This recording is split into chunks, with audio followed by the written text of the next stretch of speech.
Cunnilingus and psychiatry brought us to this. You had to see a shrink because of the mother you had. Dr. Melfi is the worst therapist on TV, and that's why she's perfect. For The Sopranos to work, the premise needed a therapist who would do something no real professional ever would: keep seeing a violent mob boss as a patient.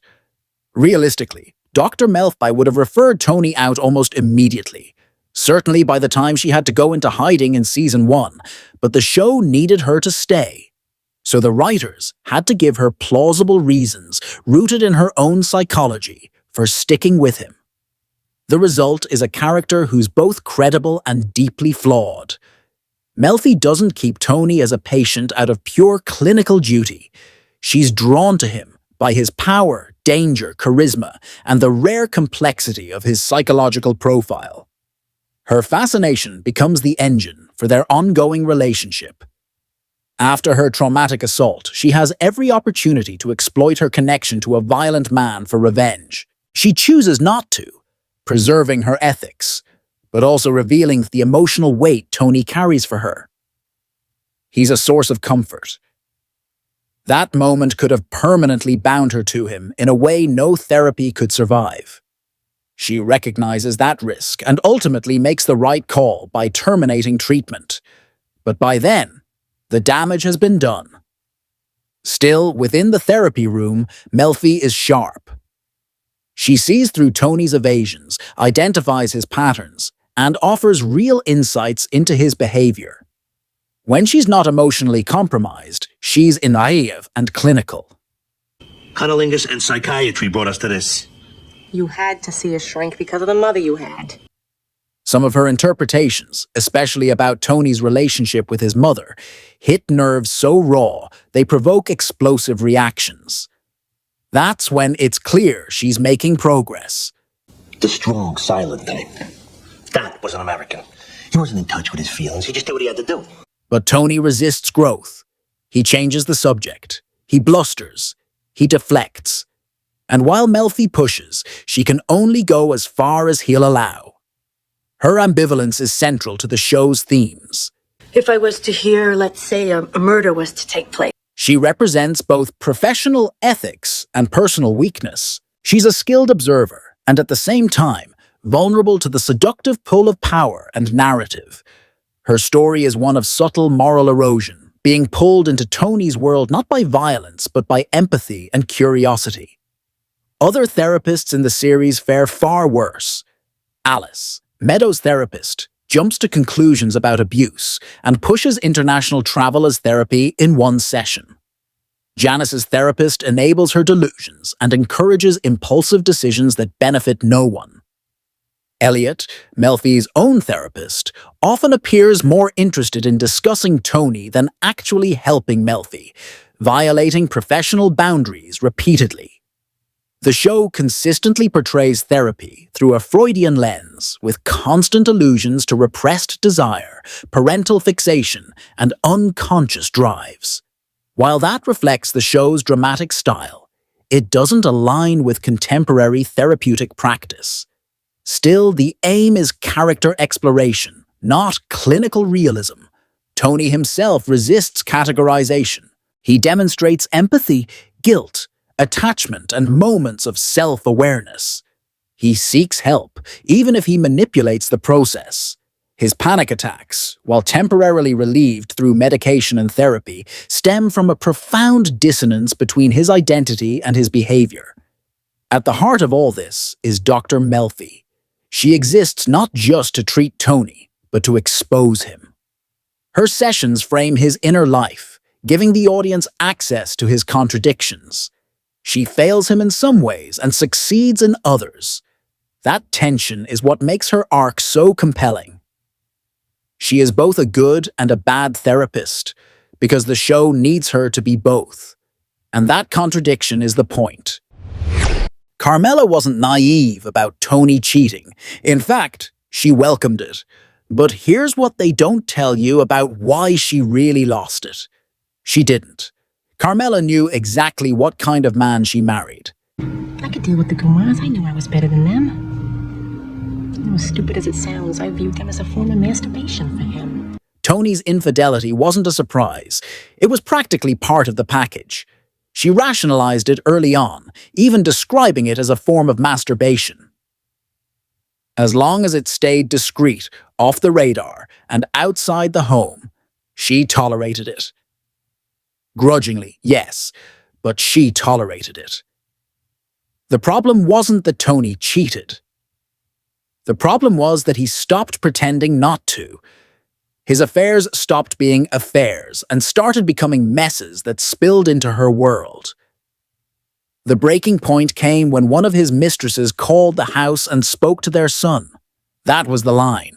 It wasn't about morality, it was about humiliation and loss of control. And the fact that it was Svetlana, Livia's former caretaker, someone Carmela had shared drinks and personal conversations with, made the betrayal all the more cutting. I mean, these OC pricks, especially with their gumas and their prostitutes, emotional cripples. And they expect their wives to live like the fucking nuns up in Mount Carmel College. Carmela understood the unwritten rules. She even passed them on to others. Before Janice's wedding, she warned her, sooner or later she'd have to accept that her husband would have a gumar. That wasn't cynicism, that was tradition. It's what Carmela had been told, and what she had lived with for years. Her eruption in Whitecaps wasn't about shock. It was the result of years of suppressed anger. It wasn't that he was screwing these whores, she says. It was that one of them brought it into our house. She talked to our son. That's what mattered. Not the cheating, the disrespect. There were other men in that world who, for all their flaws, didn't cheat. Johnny Sack, for instance, was deeply in love with his wife, despite all the jokes at her expense. And Bobby Bacala remained loyal to his wife until her death, so it wasn't impossible, just rare. Tony, however, had no such restraint. He'd sleep with anything that stood still long enough. Eventually, he got careless, complacent, and Carmela, who had spent years looking the other way, couldn't ignore it anymore once it came knocking at her front door. Clothes and appliances and houses. You are talking about me. About us. Carmela, no. She wasn't naive. She made her choice. She enjoyed the wealth, the power, the lifestyle, and she admitted as much later on. No, she's not just a guma. For the first time, I feel like he's really cheating and I'm the one who's thirsty. What she hated wasn't Tony's infidelity, but how obvious and insulting it became. She expected better from him, not better behavior, but better discretion. I'm not going to stay in a marriage that's made... Let's not even think about that. Ultimately, Carmela was never shocked by what Tony did. She was shocked that she couldn't pretend anymore. Here's the brutal truth they never show about mob fights. Spoiler, it's not all swagger and style. Arty Bucco's fists weren't hardened by the streets, more like simmered to the right temperature, especially after a dip in boiling tomato sauce. People like to romanticize these guys, talk about them like they're case studies from a university anthropology class. But the truth is, they carry their methods of conflict resolution straight from the old country. From the dust and distrust of the Mezzogiorno, where every authority figure was either corrupt or useless. But enough with that Mezzogiorno pity act. This isn't southern Italy. It's West Caldwell, New Jersey. Say it right, West Cald. Well, not Wes Cawell like some schmuck who's never read a map. Meanwhile, one guy's out here trying to stay neutral, covering expenses like car seats and playing peacemaker, while the other's out acting like a free agent with nothing to lose. You ripped my fucking ear! You call. Artie was holding his own against Jean-Philippe right up until the earring incident. One hard yank, and his confidence went with it. His pride, torn out right along with that little gold hoop. He wasn't fighting for money, not even honor. Artie only ever fought for love, or something close to it. By then, the man had taken more hits to the ego than most. Rejected by Adriana. Estranged from Charmaine, who never missed an opportunity to grind him down. Frog eating. fucking punch the guns. What did you say? I said, I want my money. Oh, you stupid. That money's spent. Conned and humiliated by Jean-Philippe, a smug French fraudster who played him like a fiddle. And then there was that employee, the one who all but leered at Charmaine like she was the daily special. You when I fucking mean the pile of money that we take from your stupid customers. You're fired. Then Benny Fazio entered the picture, using a woman to help skim credit card numbers from Artie's customers. Since word got out to the regulars about their credit cards, and my staff is pissed off about Martina leaving. Then he did a real number here, Tony. That little stunt wiped out nearly a third of Artie's business, and with that, something in him cracked. The jovial host everyone knew couldn't take another hit, not from Benny, not from anyone. He snapped. Fueled by resentment, humiliation, and years of being everyone's punchline, Artie let loose. He caught Benny off guard, too. Benny tripped over patio furniture and landed flat on his back. No leverage. Artie took advantage and landed a clean shot to the jaw, then followed with a brutal beating. It was a rare, unvarnished moment of dominance. Not skill, not training, just raw emotion. And for once, Artie wasn't bluffing or hesitating.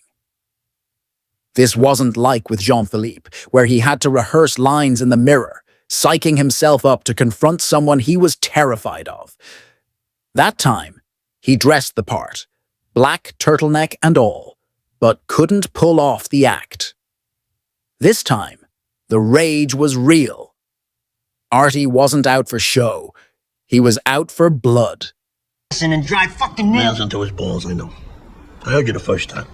Luckily, Tony stepped in before Benny could make good on his threats. Something about nails and a warehouse in Patterson. Still, it was a close call. Whatever courage Artie found that day didn't come from muscle or mob life. It came from being pushed too far, one insult too many.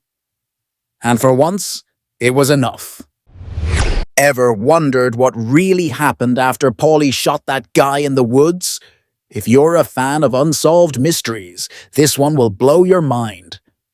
So, what exactly happened with Paulie's headshot on that guy he and Christopher were chasing in the woods? Honestly, it's hard to say. Flesh wound? Headshot? Your guess is as good as Bobby the Oracle's. Anything's possible. Maybe the guy ascended to heaven, because that's basically what it looks like happened to Valeri. David Chase himself said he originally wanted the Czechoslovakian interior decorator to get shot in the head, lose his memory, and somehow run into Chris and Paulie again without recognizing them. Then he wisely scrapped that convoluted mess. That plot twist would have been straight out of Seinfeld. And he remembered nothing. Nothing, Jerry. Anyway, in this story, Larry David is the hero. End of discussion.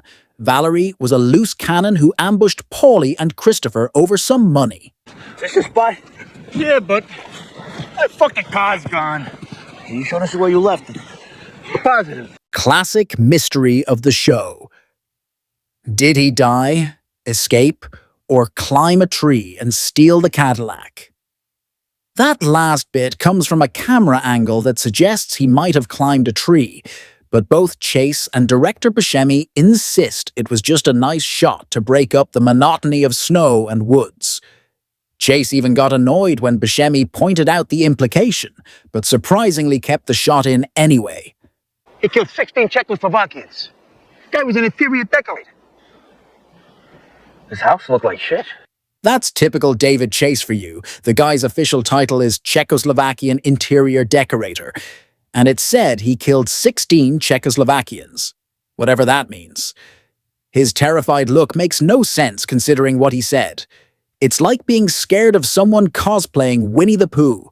Classic cluelessness. Paulie, despite being one of the older guys who lived through history, is dumb as a rock. The guy you're looking for is some kind of ex-commando or some shit. He killed 16 Chechen rebels single-handed. He confused Chechnya with Czechoslovakia, probably because of bad reception when Tony mentioned Chechnya. Chechnya is real. Czechoslovakia hasn't existed for over a decade. Tony probably knew better, but Paulie clearly didn't. As for the head wound, probably not fatal. Pistol rounds often just graze the skull, causing massive bleeding without killing. Couple of stitches. Hang on. We'll finish him up and cover him with snow. Paulie's headshot was likely a glorified flesh wound. The guy might have run on adrenaline, left fake footprints, and buried himself in the snow to vanish. Later, he could have hotwired Paulie's Cadillac and disappeared, because why not? Some theories say he died in the snowbank. Others claim he survived brain damage and memory loss, living in a semi-vegetative state. Some suggest he's out there somewhere, perfectly at home in Siberian woods. All plausible. In the end, the ambiguity is pure David Chase, keeping it vague enough to frustrate fans but never clarifying. That unresolved mystery is part of the show's charm.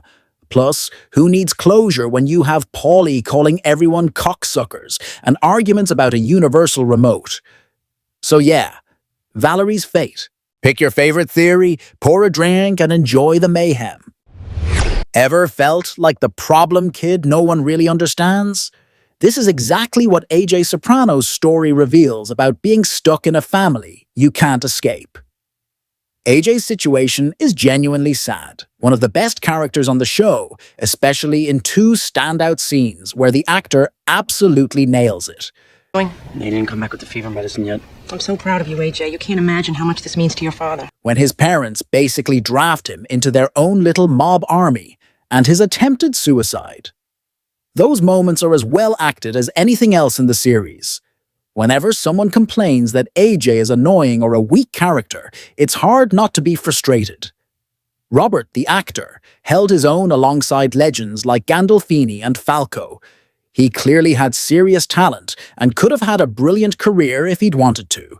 That said, his type, short with a bratty demeanor, probably meant he would have been stuck playing annoying teenagers forever, making it tough to find varied roles. He was definitely underrated, but likely would have been typecast, and landing roles as good as AJ's would have been difficult.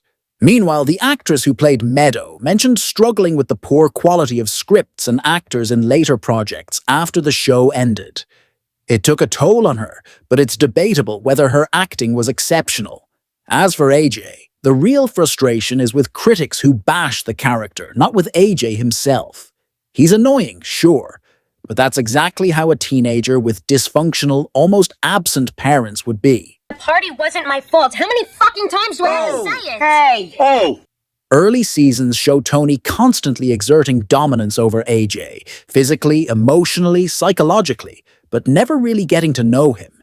In contrast, Tony's relationship with Meadow mixes dominance with genuine care. It's a sad dynamic. Tony failed to understand that parents imprint both positive and negative traits on their children, whether they want to or not. Given Tony's own troubled upbringing with Livia, he should have known this. Instead, he believes neglecting AJ is okay, because it's the opposite of what Livia did. Negative attention. The result? AJ misses out on Tony's positive traits like tenacity and leadership, which cripples him. Family. What happens to Junior is Tony's call. That's right. Bobby, all due respect, where the fuck were you that night? Why was the skipper babysitting Junior? I had other family obligations. The whole show underscores how the mob family comes first, even over one's own children and spouse. Tony's speech during Chris and Eugene's making ceremony drives that home. Family comes first. That mindset significantly affected AJ and the others. AJ and Carmela's struggles evoke sympathy. AJ's therapist mostly kept things under control. That's why the line, "marriage and our thing don't jive," rings true. AJ definitely needed a better father figure. By season 6, AJ becomes quite relatable, especially for anyone who's ever been stuck in a rut. Early on, he could even be funny, but Tony had no real model for fatherhood. We're gonna get Uncle Junior for this. Don't worry. I watched since I was little how nice you were to him. The writing was harsh on AJ. He's portrayed as a loser compared to Meadow, attempts suicide, and even tries to kill Uncle Junior. It's a rough lot for the character. Despite everything, AJ ends up relatively well off. Yet he comes across as stupid. a parrot, and a coward, someone any parent might be embarrassed by. Tony learned his parenting from Johnny Boy, which was clearly flawed. AJ's refusal to go fishing with Tony was a missed opportunity. The saddest part is that AJ actually shows potential. When he organizes parties, he displays real skill and might have been great at event planning. But his parents dismiss it as a phase. Carmela, in particular, is harsh, viewing him as useless simply because he's not academically inclined. They never figured out how to motivate or encourage him. Meadow excelled academically, making her easier to support. AJ, on the other hand, showed no interest or aptitude for school. Spoiled with video games and toys to keep him away from Tony's world, he attended elite private schools that only made him more entitled. Those peers went on to successful careers, while AJ struggled with motivation and direction. Appreciate you watching Sopranos Breakdown. If you liked it, help us hit 1,000 likes. Just tap that button. Drop a comment, subscribe if you're new, and I'll catch you next time.